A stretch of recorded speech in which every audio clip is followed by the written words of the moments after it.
Friends, मैं हूं आपके सामने गौरव मिगलानी। हमारा चैप्टर कंटिन्यू चल रहा है सोर्सेज ऑफ बिजनेस फाइनेंस का। इस वीडियो से पहले हम इक्विटी शेयर्स के बारे में, प्रेफरेंस शेयर्स के बारे में, डिबेंचर्स के बारे में, प्लगिंग बैक ऑफ प्रॉफिट्स के बारे में ये टॉपिक्स पूरी तरह से डिटेल में स्टडी कर चुके हैं। तो मैंने आपको पीछे वाली वीडियोस के लिंक आपको इसी वीडियो के डिस्क्रिप्शन बॉक्स में दिए हैं, आप चाहें तो वो भी देख सकते हैं। अब हम फिफ्थ टॉपिक डिस्कस करने जा रहे हैं, that is special financial institutions. Reality में क्या होता है कि काफी सारी कंपनीज, काफी सारी इंडस्ट्रीज इक्विटी शेयर्स के थ्रू, प्रेफरेंस शेयर्स के थ्रू, डिबेंचर्स के थ्रू पैसे की जरूरतों को पूरा कर लेते हैं, फाइनेंस की रिक्वायरमेंट को पूरा कर लेते हैं। पर कंपनीज में, इंडस्ट्रीज में काफी सारे प्रोजेक्ट ऐसे होते हैं कि वहां पर जो पैसे की जरूरत होती है वो इन सारे सोर्सेज से भी पूरी नहीं हो पाती। इसलिए हमको कभी कभी काफी सारे फाइनेंशियल इंस्टीट्यूशंस के ऊपर डिपेंड रहना पड़ता है। तो ये कौन से फाइनेंशियल इंस्टीट्यूशंस हैं, इन सब के नेम्स मैंने आपके सामने शॉर्टकट में लिख दिए हैं, जिसमें सबसे पहले हमारे सामने आएगा स्टडी करने के लिए IFCI, जिसको एस्टेब्लिश किया गया है 1948 में। इसके बाद हमको स्टडी करना होगा SFC, बोले तो स्टेट फाइनेंस कॉर्पोरेशन। इसको एस्टेब्लिश किया गया है 1951 में। इसका एक एक्ट था, उस एक्ट के अंडर में ही इसको एस्टेब्लिश किया गया है। देन हमको स्टडी करना होगा ICICI, ये एक बैंक है जिसके बारे में हम सब जानते हैं। देन हमको इसके बाद IDBI, then SIDC, then UTI, then IIBI, then हमको LIC के बारे में स्टडी करना होगा। इन सारे फाइनेंशियल इंस्टीट्यूशंस की सबसे खास बात, टॉपिक के अंदर हमको क्या क्या स्टडी करनी होगी। सबसे पहले हमको हर एक टॉपिक के अंदर यह स्टडी करने को मिलेगा कि ये हमने एस्टेब्लिश कब किया। फिर हम इसके कुछ ऑब्जेक्टिव्स को भी स्टडी करेंगे। मतलब इसमें हमने ये डिस्कस करना है कि एस्टेब्लिश कब हुआ, देन इसके ऑब्जेक्टिव्स क्या हैं। देन हम सेकंड टॉपिक पे चलेंगे एंड सो ऑन। अगर मैं जैसे इस टॉपिक की बात करूं, IIBI के नेम से पहले इसके दो नेम और थे, पर नेम चेंज होते होते इसका थर्ड नेम रखा गया IIBI। तो इस प्रकार के हर टॉपिक के अंदर हमको कुछ ना कुछ चेंजेस, कुछ ना कुछ नया सीखने को जरूर मिलेगा। तो आइए अब हम सबसे पहले फर्स्ट टॉपिक की ओर चलते हैं। सबसे पहले हम बात कर लेते हैं industrial finance corporation of India, मतलब IFCI। इसको एस्टेब्लिश किया गया है जुलाई 1 1948 को। एक एक्ट पास हुआ था, इंडस्ट्रियल फाइनेंस कॉर्पोरेशन एक्ट 1948। इस एक्ट के अंडर में ही इसको एस्टेब्लिश किया गया है। अब इसके हम ऑब्जेक्टिव्स देख लेते हैं। कंट्री के हर एक एरिया की बैलेंस्ड ग्रोथ हो, डेवलपमेंट हो, उसके लिए ये असिस्टेंट प्रोवाइड करता है। नए नए एंटरप्रेन्योर्स को ये मोटिवेट करता है ताकि वो इकोनॉमी की ग्रोथ के लिए काम करें। मीडियम टर्म और लॉन्ग टर्म लोन्स देता है, किसको? बिग इंडस्ट्रियल यूनिट्स को। फोर्थ ऑब्जेक्टिव इसका क्या है? मैनेजमेंट एजुकेशन को डेवलप करना, ताकि मैनेजमेंट से रिलेटेड एजुकेशन अगर डेवलप होगी तो कंट्री के अंदर बहुत डेवलपमेंट होनी स्टार्ट हो जाएगी। अब हम बात करते हैं स्टेट फाइनेंस कॉर्पोरेशन के बारे में। गवर्नमेंट ऑफ इंडिया ने एक एक्ट पास किया था, स्टेट फाइनेंस कॉर्पोरेशन एक्ट 1951 में। रीजन क्या था? जो हमने फर्स्ट टॉपिक डिस्कस किया था IFCI, उसके अंडर में काफी सारे टॉपिक्स, काफी सारी इंडस्ट्रीज ऐसी थी जिसको loan assistant, financial assistant provide नहीं होती थी। तो IFCI के अलावा भी कुछ सेक्टर ऐसे थे, जैसे public limited companies, private limited companies, cooperative societies, partnership और इंडिविजुअल इंटरप्राइजेस, उनको भी फाइनेंशियल असिस्टेंट की जरूरत थी। तो उन सभी को फाइनेंशियल असिस्टेंट देने के लिए SFC को एस्टेब्लिश किया गया। अब हम बात करते हैं industrial credit and investment corporation of India की। इसको एस्टेब्लिश किया गया जनवरी 5 1955 को as a public limited company. इस किसके अंडर में? कंपनीज एक्ट के अंडर में। ये क्या करता है? प्राइवेट सेक्टर को ऐसा समझ लीजिए कि असिस्टेंट प्रोवाइड करता है। तो इसके ऑब्जेक्टिव क्या है, ये सिंपल से देख लेते हैं।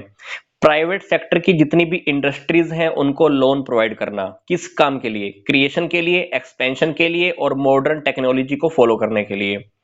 दूसरा जो इनका ऑब्जेक्टिव है वो क्या है? फॉरेन कैपिटल इंडिया में आए उसको मोटिवेट करने के लिए, उनका पार्टिसिपेशन इंडिया के अंदर बढ़ जाए, तो उनको एनकरेज भी करता है। और थर्ड ऑब्जेक्टिव है to encourage private ownership of industries. Industrial development bank of India मतलब IDBI, इसको एस्टेब्लिश किया गया जुलाई 1 1964 को। इसको स्टार्ट किसने किया था? गवर्नमेंट ऑफ इंडिया ने as a subsidiary of reserve bank of India. 16 फरवरी 1976 को ये RBI से इंडिपेंडेंट हो गया, पर 1 अक्टूबर 2004 को ये पूरी तरह से कॉमर्शियल बैंक में कन्वर्ट कर दिया गया। अब इसका क्या नेम है? IDBI bank limited. इसके क्या ऑब्जेक्टिव्स हैं ये देख लेते हैं। पहला ऑब्जेक्टिव, जितने भी फाइनेंशियल इंस्टीट्यूशंस हैं इंक्लूडिंग कॉमर्शियल बैंक्स, उन सभी की एक्टिविटीज को कोऑर्डिनेट करना। सेकंड ऑब्जेक्टिव, जितने भी फाइनेंशियल इंस्टीट्यूशंस हैं उनको असिस्टेंट प्रोवाइड करना। सेकंड ऑब्जेक्टिव के बाद हमारा थर्ड ऑब्जेक्टिव क्या है? जितनी भी इंडस्ट्रियल यूनिट्स हैं उनको डायरेक्टली असिस्टेंट प्रोवाइड करना। फोर्थ ऑब्जेक्टिव क्या है? जितनी भी इंडस्ट्रीज हैं उनको managerial and technical assistant provide करना।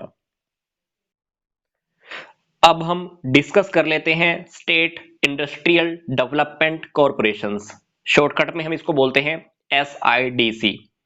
In India many state governments have set up SIDC in their respective states। मतलब इंडिया में काफी सारी स्टेट गवर्नमेंट्स ने अपनी अपनी स्टेट्स के अंदर SIDC को एस्टेब्लिश किया हुआ है, पर हर एक स्टेट की SIDC का ऑब्जेक्टिव दूसरी स्टेट से अलग हो सकता है। मतलब एक स्टेट का टारगेट कुछ और, दूसरी स्टेट का टारगेट कुछ और हो सकता है, पर हम इसका एक मेन ऑब्जेक्टिव स्टडी कर लेते हैं। जितनी भी इंडस्ट्रियल यूनिट्स हैं उनकी डेवलपमेंट के लिए काम करना, उनकी डेवलपमेंट को प्रमोट करना, इन सभी का एक मेन ऑब्जेक्टिव है, मेन टारगेट है। यूनिट ट्रस्ट ऑफ इंडिया मतलब UTI को एस्टेब्लिश कब किया गया है? 1 फरवरी 1964 को। इंडिया में एक एक्ट था unit trust of India act 1963। इसी एक्ट के अंडर में UTI को एस्टेब्लिश किया गया है। क्या डेट थी? मैं आपको फिर से रिपीट कर रहा हूं, इसको एस्टेब्लिश करने की डेट है 1 फरवरी 1964, पर रियलिटी में इस ट्रस्ट ने काम करना कब स्टार्ट किया है? 1 जुलाई 1964 में। इसके दो मेन ऑब्जेक्टिव्स हैं। पहला ऑब्जेक्टिव क्या है? कम्युनिटीज की छोटी छोटी सेविंग्स को इकट्ठा करना और उनको प्रोडक्टिव वेंचर्स में या ये कह लीजिए प्रोडक्टिव बिजनेस में कन्वर्ट कर देना। ये है हमारा पहला target. Second objective, second target क्या है? To ensure financial aid to industries and good income to the public. मतलब ये भी निर्धारित करती है कि जितनी भी इंडस्ट्रीज हैं उनको फाइनेंशियल एड मतलब आर्थिक सहायता मिलती रहे और पब्लिक को गुड इनकम भी प्रोवाइड होती रहे।